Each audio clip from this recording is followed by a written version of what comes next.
इस वक्त हम लोग मोतिहारी ज़िला के फेनारा थाना अंतर्गत खान पिपरा पंचायत में।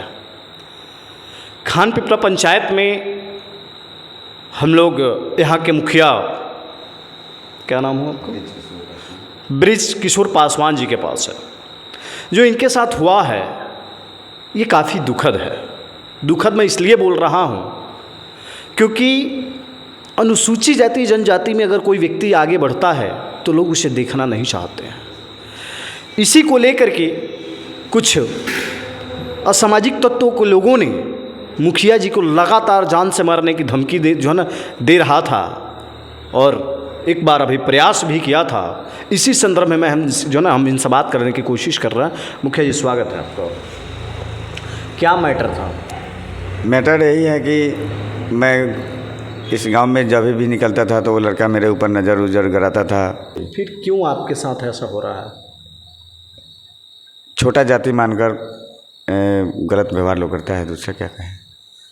छोटा जाति मान करके जो गलत व्यवहार करता है तो इसको लेकर के आप थाने में नहीं इन्फॉर्मेशन दी? अच्छा एक बात बताइए, अभी जो मुझे खबर मिली है कि आपके साथ अभी एक घटना हुई है जो काफ़ी निंदनीय और दुखद है, तो ये कब हुआ है? ये आज से 3 दिन पहले हुआ है। 3 दिन पहले कहाँ पे हुआ था? ये मेरे घर के ही सामने दुहारी गेट जो होता है ना, गेट से निकले 7:30 बजे की कहानी है। शाम को? जी, शाम को हम ब्लॉक से आए और घर गए। घर जाने के बाद में मैं घर से निकल रहा था, एक आदमी डूब कर मर गया था उसी दिन विश्वकर्मा पूजा के भसानी में। जनता का फ़ोन गया कि मुखिया जी ऐसे ऐसे मैटर हो गया, आप आइए। हम वहाँ जाने के लिए तैयारी होकर निकले घर से। उतने देर में 7:30 में मेरे साथ हमला। क्या बात वो जो है ना, हमला में क्या हुआ? हमला में सोनू यादव नाम का लड़का एक था, अभी नाम याद आया है। सोनू यादव उसका नाम है। और उसके साथ जो और 2-3 आदमी था वो चिन्हाया नहीं। तब तक ले लाइट भी गुम हो गया था। ठीक है, मैं पहचान भी नहीं पाया। उसके बाद में गोली मारने के भी धमकी दिया गया है कि तुमको पहलू बर्बाद कर देंगे, साले मंगा देंगे, ये करेंगे वो करेंगे। जिससे पूरे हमारे परिवार से लेके हम लोग भी दहले हुए हैं कि हम लोग क्या करें, कहाँ जाए, कोई सुरक्षा नहीं है। अच्छा, तो आपने इसका लेकर के अपने कानूनी कार्रवाई को लेकर के आपने कुछ नहीं किया है? कानूनी कार्रवाई करने के लिए मैं फेनारा परसों गया तो वहाँ पे FIR दर्ज करने के लिए लिख कर ले गया आवेदन। उसके बाद में बोले कि ठीक है हम जांच करेंगे तो उसके बाद में लेंगे। फिर जांच किए तो आज मैं थाना पर गया है 11 बजे के करीब में। तो 11 बजे गया तो वहाँ एक छोटा बाबू हैं कि जमदार साहब हैं, ऐसे हैं, तो उनको मिला है, मैंने केस मिला है उनको देखने। गया है? जी, केस तो हुआ है।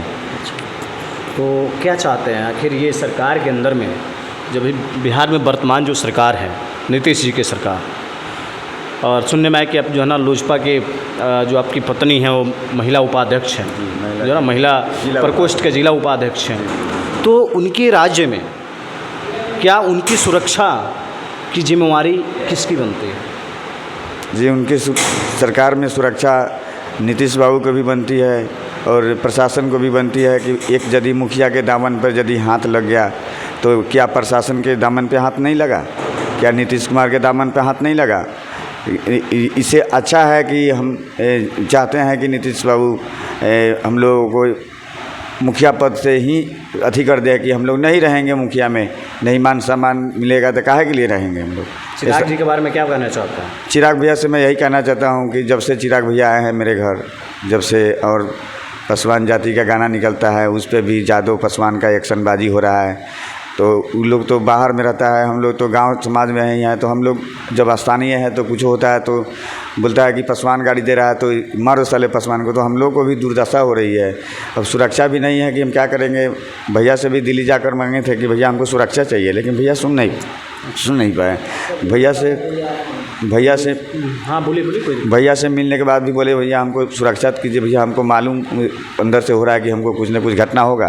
फिर भी भैया के निकट से आए, हमको दिल गवाही दे रहा था, फिर भी ये घटना हो गया है। अच्छा, कोई लोजपा के नेता आया था? जी नहीं, अभी तक तो कोई नहीं आया पूछने के लिए क्या उम्मीद कर सकते हैं जहाँ पे आप हैं वहीं से अगर लोग सहयोग नहीं कर रहा तो फिर क्या उम्मीद रखते हैं? जी अब तो क्या हम बोले, अब तो मुखिया है। जी और अनुसूचित जाति जनजाति में मुखिया होने के बाद भी अगर मान सम्मान नहीं मिल रहा है तो फिर आप जो ना आम जो होता है अनुसूचित जाति उसका क्या होगा?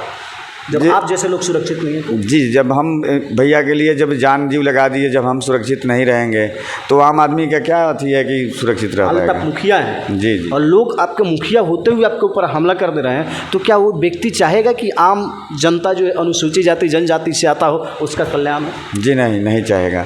इसीलिए तो हमले ऊपर हमला किया जा रहा है कि ये छोट जाति का मुखिया है, ज़्यादा काम कर रहा है, इसका नाम हो जाएगा, ये आगे बढ़ जाएगा तो फिर हम लोगों को दिक्कत हो जाएगा। इसके लिए भी शोषण शासन किया गया है। और एक बात रही है, ये मुझे शक लग रहा है कि हम लोगों का भी पुरखा पुरनिया के ज़मीन जो मिला था उसका सर्वे होने वाला है, तो इससे भी आंकड़ा लग रहा है और इससे भी हमको कुछ डर लग रहा है कि ज़मीन के हल्ला से ही आक्रमण किया जा रहा है कि इसको डराओ धमकाओ मारो पीटो कि कुछ नहीं बोलेगा। इन कारण तो कितने बन सकता है, लेकिन अब हम क्या कहें सर। जैसे कि आपने मुखिया जी के सभी बातों को सुना, इस पूरे देश के अंदर में जो अनुसूचित जाति जनजाति के लोगों को लेकर के जो लोगों की मानसिकता है, जो अन्य लोगों की मानसिकता है, इससे जाहिर होता है कि इस देश के अंदर में अनुसूचित जाति होना अपने आप में पाप की तरह फील होता है।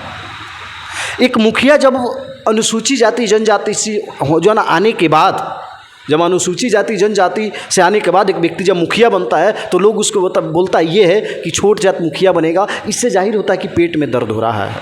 साथियों, इस वीडियो को लेकर के आपका क्या कहना है आप ज़रूर कमेंट बॉक्स में जो है ना आप दे सकते हैं, लेकिन मैं इस सरकार से यही गुहार लगाना चाहता हूं कि यहाँ के जो मुखिया है जो पूरी तरीक़ा से दहशत में हैं, जो बृजकिशोर पासवान जी हैं, जो फिनहारा थाना के खान पिपरा पंचायत से आते हैं, इनको जितना जल्द से जल्द हो सके सुरक्षा दिया जाए। अगर आप नहीं देते हैं तो अन्यथा हो सकता है कि अप्रिय घटना भी हो सकती है। इसकी जिम्मेवारी यहाँ की शासन प्रशासन और सरकार होगी। साथियों, इस वीडियो को बोलना चाहता है कुछ? हाँ बोलिए सर, मैं कुछ कहना चाहता हूँ। बोलिए। आदरणीय प्रधानमंत्री जी से भी, नरेंद्र कुमार मोदी जी से भी आग्रह करता हूँ कि मोदी जी भी हम लोगों के लिए कुछ सोचें कि छोटे जाति के लिए इतना अत्याचार हो रहा है, काहे के लिए हो रहा है, उनको मान सम्मान कैसे बचेगा। रही बात, ठीक है आम आदमी तो हम नहीं रहे, एक मुखिया के दामन पर हाथ लगा है, क्या सरकार के ऊपर नहीं हाथ लगा है? ये सरकार के ऊपर लगा है। तो मेरे कहने का मतलब है कि मोदी जी, प्रधानमंत्री जी जब सब कोई को सुरक्षा दे सकते हैं तो एक ग्राम पंचायत का जो मुखिया होता है वो मुख्य होता है, उसको पूरा कारोबार करना पड़ता है। जो दिल्ली का प्रधानमंत्री जी देते हैं पैसा तो उनका ना विधायक कर पाते हैं खर्च, नहीं एमपी कर पाते हैं खर्च, वो खर्च को मुखिया करता है। मुखिया के ही हाथ से विकास का रूप होता है। तो रूप के देखने के लिए सरकार से मैं गुहार कर रहा हूँ कि हमरे जैसा कितना मुखिया मारे पड़ गया। हो सकता है कि मेरे जान का बहुत डर है, कब हम उड़ाए जाएंगे ये कोई ठीक नहीं है। स्थानीय विधायक जी का क्या कहना, मिले हैं कभी? स्थानीय विधायक जी से नहीं मिले हैं। एक बार उनसे मिलने गए, उनके साथ पटना गए तो उनके साथ पटना थे, मेरे ऊपर केस झूठा लगा के मुझे जेल भी कर दिया गया था। मतलब उनसे भी आपको थोड़ी बहुत जो है ना जाते के बाद उनसे मिलने के बाद थोड़ा सा उल्टा हवा बह जाता है इधर से उधर। इसके कारण से हम सोचे कि कहीं नहीं जाएंगे, जो मारेगा तो मारेगा, मरेंगे तो मरेंगे, कहीं नहीं जाएंगे। जैसे कि आपने सोचा कि जो व्यक्ति महिला प्रकोष्ठ के जिला उपाध्यक्ष हो और उसकी सरकार होते हुए अगर उसकी हस्बैंड की अगर इस जान खतरे में हो तो ये सरकार के ऊपर धब्बा है। सरकार से मेरी आग्रह है कि इनको जितना जल्द से जल्द हो सके इनको सुरक्षा देने की कृपा प्रदान करें। तब तक के लिए बहुत बहुत शुक्रिया।